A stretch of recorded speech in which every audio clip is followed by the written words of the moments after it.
Hello friends, मैं एक नई कहानी के साथ वापस आ गई। कहानी अच्छी लगे तो वीडियो को लाइक अवश्य करें। विमल बहुत परेशान था। उसे समझ में नहीं आ रहा था कि वो इस परिस्थिति से कैसे निपटे। वो अपनी माँ को बहुत चाहता था, किंतु उसकी पत्नी और बच्चे उसकी माँ से बहुत दूर भागते थे, क्योंकि उसकी माँ की एक आँख नहीं थी। साथ ही उसकी कमर भी 90 अंश पर झुकी थी। वैसे वह अपना काम सब खुद कर लेती है, किंतु फिर भी वो उसकी पत्नी और बच्चों के लिए हमेशा खटकती है। दादी, आप ऊपर के कमरे में जाओ, मेरे दोस्त आ रहे हैं, विमल के बेटे अखिल ने बड़े बेरुखी से कहा। पर बेटा, मैं तो यहाँ बहुत दूर बैठी हूँ। विमल की माँ ने बहुत प्यार से कहा, नहीं, आप उनके सामने मत रहो, वो मुझे चिढ़ाते हैं। अखिल ने जोर से डांटते हुए कहा, क्या हुआ अखिल, क्यों चिल्ला रहे हो?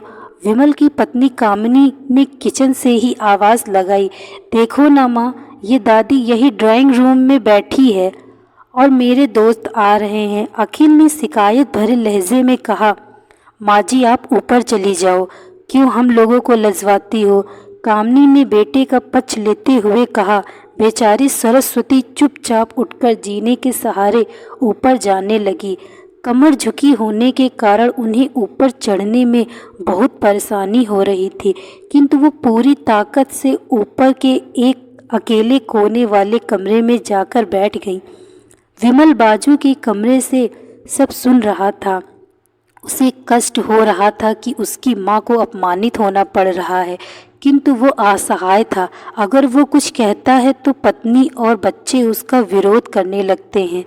दूसरे, उनके तर्क भी सही नहीं लगते। चूँकि वो एक प्रशासनिक अधिकारी था, उसका सामाजिक स्तर बहुत ऊंचा था। उसकी ससुराल भी एक अच्छे घराने में थी। वह चुपचाप इस तरह हर दिन अपनी माँ को अपमानित होते देखता रहता था। रात को विमल की पत्नी ने कहा, देखो जी, अब कुछ करो। कल कलेक्टर साहब की पत्नी आई थी। माँ जी अपनी देसी धुन धारा में उनसे मिली। मुझे बहुत शर्म आ रही थी, बताते हुए कि ये मेरी सास है। मैंने कह दिया कि दूर की रिश्तेदार हैं, इलाज कराने आई हैं। विमल को रोना आ गया, किंतु फिर भी वह चुप रहा। उसे समझ में नहीं आ रहा था कि वो क्या करे। अपने बेटे की मनः स्थिति को सरस्वती अच्छी तरह से जानती थी और बेटे को कोई कष्ट न हो, इसलिए वो हर बात को चुपचाप सह लेती थी। विमल बहुत उदास रहने लगा। एक तरफ परिवार और सामाजिक स्तर पर जीने की प्रतिबद्धता थी, तो दूसरी ओर आखिर माँ से अपने बेटे की यह हालत नहीं देखी गई। एक दिन उसने अपने बेटे से कहा, विमल, बहुत दिन हो गए हैं, मैं अपने गांव जाना चाहती हूँ, मुझे वहाँ पहुँचा दो। मेरा यहाँ मन नहीं लग रहा। किंतु माँ, वहाँ तो कोई नहीं है, तुम्हारी देखभाल कौन करेगा?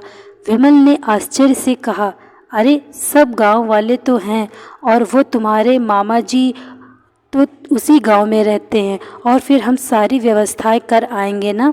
कामिनी को तो जैसे मन की मुराद मिल गई हो। हाँ बेटा, बहू सही कह रही है, सरस्वती ने लंबी सांस लेते हुए कहा। विमल जानता था कि गांव में माँ की देखभाल करने वाला कोई नहीं है, लेकिन अपनी पत्नी की जिद के कारण वह अपनी माँ को गांव छोड़ने पर विवश हो गया। माँ को गांव छोड़कर आते वक्त उसे रोना आ गया था तथा अपनी बेबसी पर गुस्सा भी आ रहा था, किंतु परिवार, पत्नी और समाज ने उसके इन मनोभावों को दबा दिया और वो सुकून सा महसूस करने लगा। कुछ दिनों के बाद उसके चाचा, जो अमेरिका में रहते थे, आने वाले थे। जब विमल बहुत छोटा था, उसके पिता जीवित थे, तब वो भारत आए थे और उसके बाद वो अब भारत आने वाले थे। पूरा परिवार और आस पड़ोस बहुत उत्साहित था। अमेरिका से विमल के डॉक्टर चाचा आ रहे थे। डॉक्टर रमेश ने जैसे ही घर में कदम रखा, सबने मिलकर बहुत उत्साह से उनका स्वागत किया। क्यों विमल, भाभी नहीं दिख रही, कहाँ हैं? डॉक्टर रमेश ने उत्सुकता पूर्वक पूछा। जी, वो गांव में रहती हैं, यहाँ उनका मन नहीं लगा, कामिनी ने सपाट लहजे में उत्तर दिया। डॉक्टर रमेश ने विमल की ओर देखा तो विमल ने अपनी आंखें झुका ली। डॉक्टर रमेश सब समझ गए। बोले, कल हम भाभी से मिलने गांव चलेंगे। सब लोग उस दूसरे दिन सभी लोग गांव के घर में पहुँचे। देखा कि सरस्वती को बहुत तेज बुखार है और वो पलंग पर असहाय पड़ी है। डॉक्टर रमेश दौड़कर सरस्वती के पास गए, उनके पैर छूकर रोने लगे। सरस्वती की ये हालत उनकी कल्पना से परे थी। वाह बेटा विमल, तूने तो नाम उजागर कर दिया। अपनी माँ की ये हालत देखकर तुझे तो शर्म भी नहीं आ रही होगी। डॉक्टर रमेश ने विमल को लगभग डांटते हुए कहा, नहीं देवर जी, विमल का कोई दोष नहीं है, मैं खुद गांव आई थी। सरस्वती ने अपने बेटे का बचाव किया। मुझे सब पता चल गया। भाभी आप चुप रहो। क्यों बहू, तुम्हें अपने सास की कुरूपता पसंद नहीं है? समाज में तुम्हें नीचा देखना पड़ता है ना? डॉक्टर रमेश ने कामनी की ओर व्यंग से देखा। कामनी निरुत्तर होकर विमल को देखने लगी। आज तुम जिस सामाजिक स्तर पर हो वो इन्हीं के संघर्षों की देन है। और बेटा विमल, तुम्हें शायद मालूम ना हो कि बचपन में जब तुम 1 साल के थे तब छत से नीचे गिरने के कारण तुम्हारी एक आंख फूट गई थी और तुम्हारी रीढ़ की हड्डी में भी समस्या थी। तब तुम्हारी इस कुरूप माँ ने अपनी एक आँख और अपना बोन तुम्हें देकर इतना सुंदर स्वरूप दिया था। कामनी बेटा, इतने सालों तक संघर्ष करके बेटे को प्रशासनिक अधिकारी बनाने वाली इस संघर्षशील औरत की तुम लोगों ने यह दशा कर दी।